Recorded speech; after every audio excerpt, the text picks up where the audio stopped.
여러분 안녕하세요. 나윤수 목사입니다. 2021년 하반기에는 십계명, 자유를 위한 말씀이라는 주제를 가지고 여러분들과 말씀을 나눠보도록 하겠습니다. 십계명, 여러분 어떻게 느껴지시나요? 저는 계명, 아니면 규칙, 법, 이런 이야기를 들으면 아무래도 조금은 딱딱하게 느껴집니다. 그 계명이라든지 규칙이라든지 자세히 보면 어떤 행동을 강제한다든지 어떤 행동을 이렇게 강제로 하게 한다든지 하는 그런 내용들이 설명되어 있죠. 구체적으로 나와 있습니다. 그렇다 보니까 아무래도 우리의 행동을 규제하고 억압하는 그런 역할들이 분명히 있다 보니까 계명, 법, 규칙 이런 이야기를 들으면 딱딱하게 느껴질 수 있는 여지가 분명 있습니다.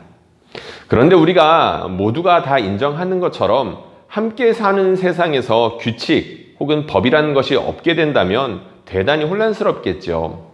한 가지 예를 들어보고 본격적으로 십계명 들어가 보도록 하겠습니다. 작년인가요? 재작년인가요? 정확히는 모르겠는데 시내에서 운전할 수 있는 제한 속도가 60km였었습니다. 그러다가 얼마 전에 50km로 제한되었죠. 그리고 몇 개월이 지났는데요. 서울 시내에서 이 운전 속도를 줄이는데 10km가 줄었을 때 얼마나 효과가 있을까? 많은 사람들이 회의적이었었거든요. 그런데 그 짧은 그 몇 개월 사이에 놀라운 통계가 나왔습니다. 사망자 숫자가 현저하게 줄어든 것인데요. 단지 10km만, 평균 시속 10km만 줄였을 뿐이었는데 여러 사람들이 정말 작년이나 재작년 같았으면 더 많은 사람들이 죽었을 수 있었겠지만 이 속도 제한으로 말미암아 많은 사람들이 목숨을 구할 수 있었다라는 이야기를 얼마 전 들었던 것 같습니다. 그렇습니다. 확실히 법은 함께 살아가는 세상 가운데에서 다른 사람들의 생명을 보호해주고 그리고 나의 생명을 보호해주는 그런 역할을 하게 되겠죠. 십계명 역시 마찬가지일 겁니다. 공동체 가운데 주어진 법, 온 세상 가운데 이스라엘에게 주어진 법을 통해서 하나님은 분명 생명을 보존하기 위해서 이 법을 주셨을 텐데요. 여기에 대해서 우리가 본격적으로 앞으로 12주 동안 살펴보도록 하겠습니다. 오늘은 십계명의 첫 번째 시간으로서 십계명이 만들어진 배경과 십계명이 가지고 있는 몇 가지 특징들 그리고 십계명이 주어진 목적에 대해서 함께 살펴보도록 하겠습니다.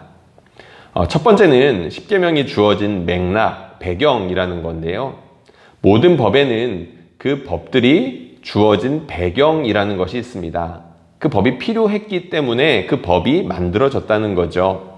십계명 역시 그러할 겁니다. 여러분들 교환해 보시면 제가 제목을 이렇게 써놓았는데요. 탄식과 구원이라는 제목을 써놓았습니다. 우리가 아는 것처럼 이스라엘 백성은 애굽에서 종살이 했습니다. 그것도 끔찍한 강제 노동으로 많이 지쳐 있었고 많은 사람들이 피해를 보았겠죠. 실제로 많은 사람들이 죽었을 거고 많은 사람들이 고생했을 겁니다. 하나님께서 그들의 탄식을 들어주셨죠. 이런 말씀이 있습니다. 여러 해 후에 애굽 왕은 죽었고 이스라엘 자손은 고된 노동으로 말미암아 탄식하며 부르짖으니 그 고된 노동으로 말미암아 부르짖는 소리가 하나님께 상달된지라. 아멘.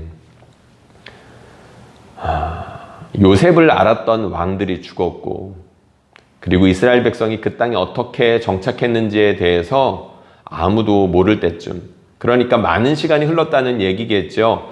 하나님께서 기적적으로 그 애굽 땅 가운데서 이스라엘 백성을 엄청나게 번성하게 해주셨습니다. 마치 바다의 모래같이 그리고 하늘의 별과 같이 그 백성들의 숫자를 늘려주셨지요. 아브라함에게 주셨던 약속과 같이 말입니다. 그런데 그 땅에 탄식이 있었습니다. 이스라엘 백성이 원하지 않았던 강제 노동으로 말미암아 그들이 죽도록 고생하게 되었던 거죠. 하나님께서는 그들의 탄식 소리를 들으시며 그들의 기도를 들으시며 이스라엘 백성을 꺼내주기로 작정하십니다. 그리고 우리가 다 아는 것처럼 출애굽기에 나와 있는 것처럼 하나님께서는 이 애굽 백성을 심판하시면서 그리고 홍해를 가르시며 놀라운 기적으로 이스라엘 백성을 구출해 내셨습니다. 그리고 이스라엘 백성이 시내 광야에 들어서서 얼마 되지 않아 하나님께서 이스라엘 백성과 함께 계약을 맺으시고 그곳에서 하나님께서 이스라엘 백성에게 법을 주시는 내용이 나오는데요. 그것이 바로 십계명입니다. 이스라엘 백성이 탄식하고 구원받았던 그 시점, 하나님께서 이스라엘 백성이라는 그 백성을 구원하셔서 새로운 백성으로 만들어가는 바로 그 과정 가운데 하나님께서 법을 주셨다는 것이죠.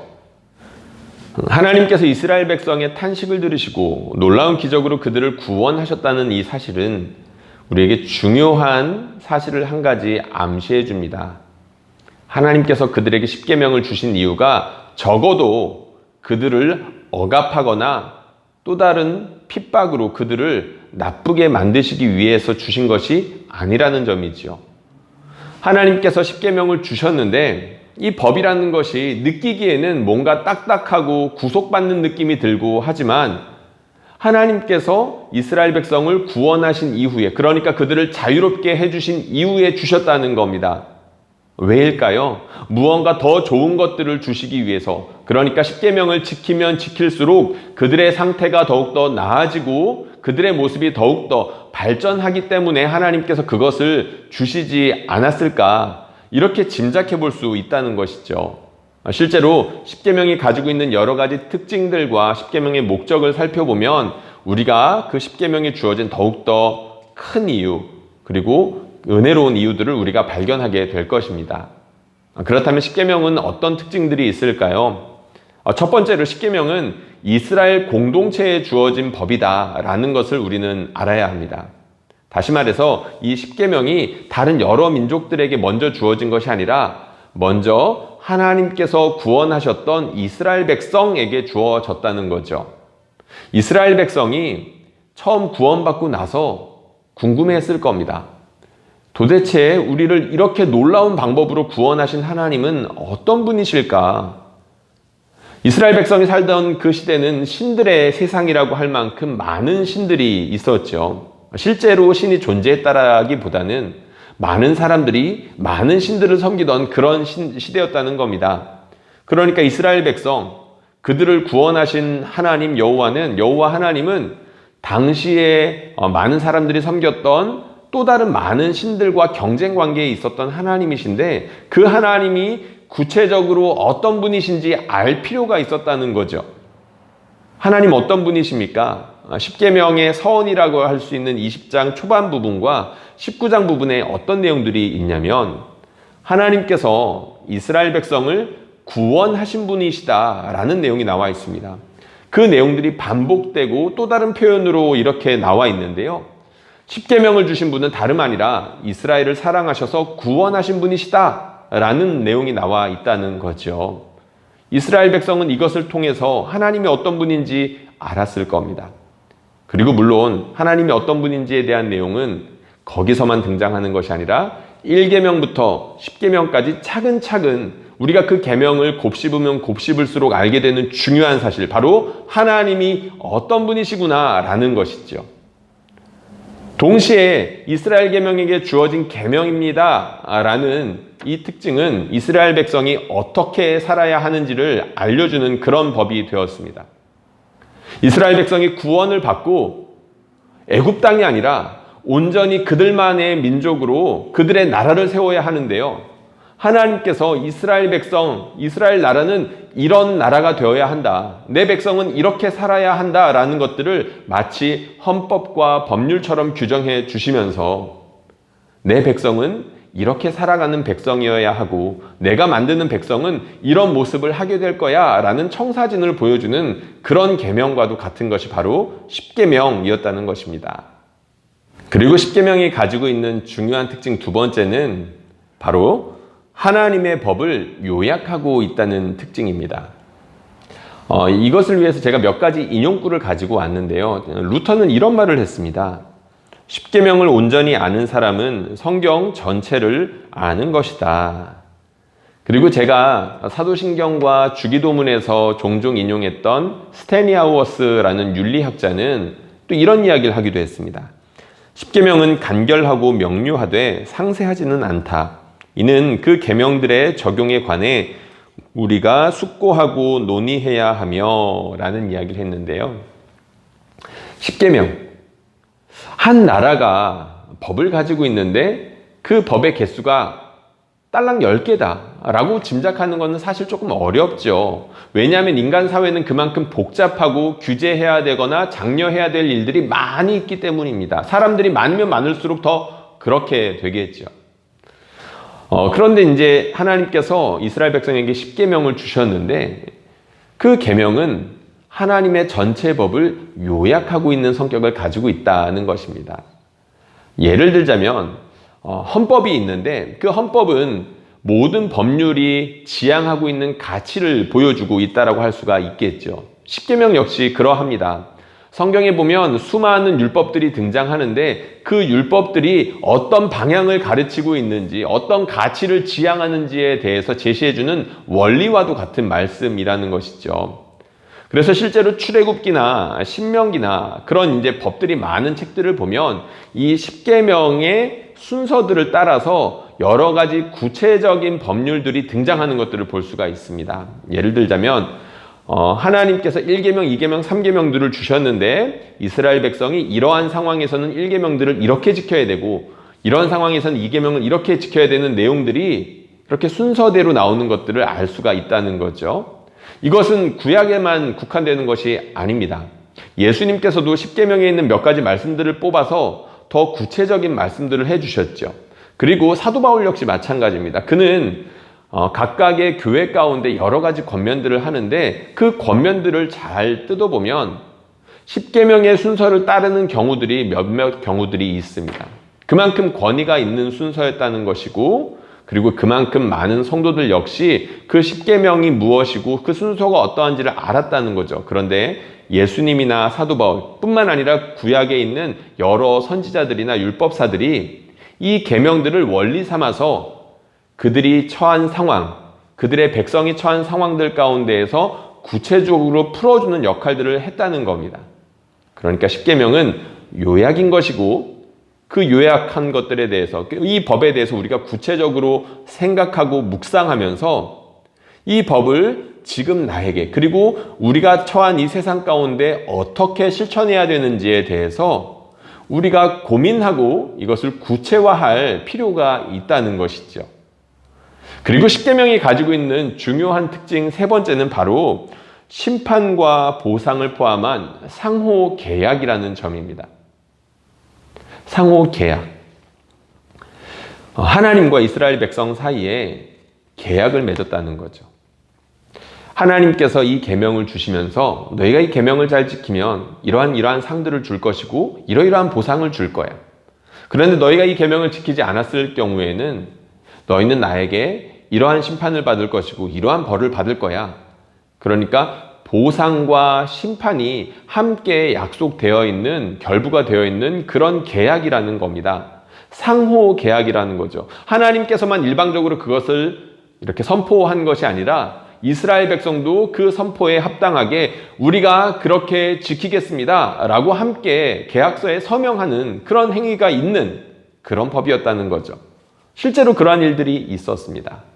출애굽기 제가 인용해 놓은 말씀이지요.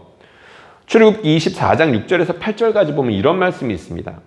모세가 피를 가지고 반은 여러 양푼에 담고 반은 제단에 뿌리고 언약서를 가져다가 백성에게 낭독하여 듣게 하니 그들이 이르되 여호와의 모든 말씀을 우리가 준행하리이다. 모세가 그 피를 가지고 백성에게 뿌리며 이르되 이는 여호와께서 이 모든 말씀에 대하여 너희와 세우신 언약의 피니라. 아멘. 피에 대한 내용이 나오긴 하지만 중요한 사실, 이스라엘 백성 역시 하나님께서 전하신 말씀에 아멘 했다는 것이고 우리가 이 말씀대로 준행하겠다라고 그들이 결단하고 하나님과 약속을 맺었다는 것입니다. 이스라엘 백성에게도 책임이 있는 그런 말씀이 바로 십계명이라는 거죠. 하나님 역시 마찬가지겠죠. 하나님 역시 이스라엘 백성이 이 법을 잘 지켰을 때 보상과 그리고 상을 주시겠다는 여러 가지 약속들을 주셨는데 그것들을 지켜야 될 책임이 있으시다는 겁니다. 이 계명을 지켰을 때 하나님께서 보상하신다고 합니다. 그리고 이 계명을 우리가 잘 지키지 못했을 때 하나님께서 벌하신다고 합니다. 하나님께서 이 법을 통하여서 이스라엘 백성과 생생한 관계를, 그러니까 정말로 살아있고 역동적인 그런 관계를 맺고 싶으셨던 그런 말씀이라는 겁니다. 하나님께서 이 계명을 주신 이유, 목적에 대해서 우리가 자연스럽게 생각해 볼 수 있겠죠. 하나님께서 이 법을 왜 주셨을까? 이스라엘 백성과 관계 맺으시며 이스라엘 백성을 통해서 무엇인가를 하시기 위함이었다는 것입니다. 이스라엘 백성을 통해서 무엇인가를 나타내시기 위함이었다는 거죠. 물론 첫 번째는 이스라엘 백성, 그들 자신에게 주시기 위한, 이스라엘 백성에게 주시기 위한 특별한 상들이었을 겁니다. 이스라엘 백성을 구원해 주셔서, 자유롭게 해주셔서 그들을 더욱더 자유롭게, 하나님의 백성답게 더 많은 사랑을 받고 하나님 안에서 더욱더 풍성하고 풍요로운 삶을 살도록 하나님께서 그들을 건져주셨고 십계명을 주셨다는 거죠. 십계명을 지키면 지킬수록 그들은 더욱더 억압받고 핍박받는 것이 아니라 억압받고 핍박받는 상황 가운데에서라도 십계명을 지키면 지킬수록 더욱더 하나님처럼 하나님의 백성답게 그렇게 아름다운 삶을 살아갈 수 있는, 하나님과 사랑을 이어갈 수 있고 그 법을 지키는 이웃들과 함께 사랑을 더욱더 풍성하게 만들어갈 수 있는, 더욱더 자유로운 백성으로 살아갈 수 있는 그 계명이 바로 십계명이었고 그 계명이 주어진 목적이었다는 것을 알 수 있다는 겁니다. 그리고 한 가지 우리가 잊지 말아야 되는, 놓치지 말아야 되는 중요한 한 가지가 더 있는데요. 그것은 바로 하나님께서 이스라엘 백성을 통해서 다른 여러 민족들에게 하나님이 어떤 분이신지를 보여주시고자 했다는 점이고, 이 계명을 지키는 백성들이 어떠한 복을 누리고 어떠한 상태 가운데에서 살아가게 되는지를 나타내시고자 했다는 점입니다. 출애굽기에 보면 하나님께서 이스라엘 백성을 죄악이 관영했던 땅, 바로 그 가나안 백성에게 보내시고 그 땅을 선물로 주시겠다라는 여러 말씀들을 주시죠. 구체적인 민족들의 이름이 나옵니다. 가나안 족속, 헷 족속, 아모리 족속, 브리스 족속, 히위 족속, 여부스 족속의 지방. 하나님께서 그 땅 가운데, 그러니까 그들이 살고 있는 땅 가운데 그들을 보내어 주셔서 십계명 지키는 백성을 통하여서 하나님을 여전히 거역하고 있는 다른 많은 민족들 가운데 하나님은 죄를 미워하시는 분이시고, 죄보다는 하나님 말씀에 순종하며 하나님의 말씀에 순종하는 것을 통해서 여러 가지 복들을 누리고 하나님께서 원래 지으셨던 바, 그 아름다운 모습으로 조화롭게 풍요롭게 살기를 원하신다는 것을 이스라엘 백성을 통해서 알리시고자 했다는 것입니다. 그러니까 이 십계명을 주신 이유는 단지 이스라엘 백성이 잘 되고 잘 먹고 잘 사는 것을 뛰어넘어서 그들을 통하여서 하나님이 살아계신다라는 이 놀라운 진리를, 그리고 하나님이 어떤 분이시라는 이 놀라운 진리를 이스라엘 백성을 통해서 다른 사람들에게 보여주시고자 했다는 그런 목적이 있었다는 것입니다. 출애굽기 19장 5절 6절 너무나 유명한 말씀인데요. 십계명을 주신 중요한 목적이라고 할 수 있습니다. 세계가 다 내게 속하였나니 너희가 내 말을 잘 듣고 내 언약을 지키면 너희는 모든 민족 중에서 내 소유가 되겠고 너희가 내게 대하여 제사장 나라가 되며 거룩한 백성이 되리라. 너는 이 말을 이스라엘 자손에게 전할지니라. 아멘. 하나님께서 이 계명을 지키면, 잘 지키면 너희가 나에게 있어서 내 소유가 되고 제사장 나라가 되고 거룩한 백성이 될 거다. 하나님께서 소유를 하신다는 겁니다. 책임져 주시겠다는 내용이겠죠. 하나님께서 제사장 나라 만들어 주신답니다. 제사장 무엇인가요? 하나님과 어떤 다른 사람들 중간에 서는 사람 역할 하는 거겠죠. 중보자 역할을 하게 된다는 겁니다.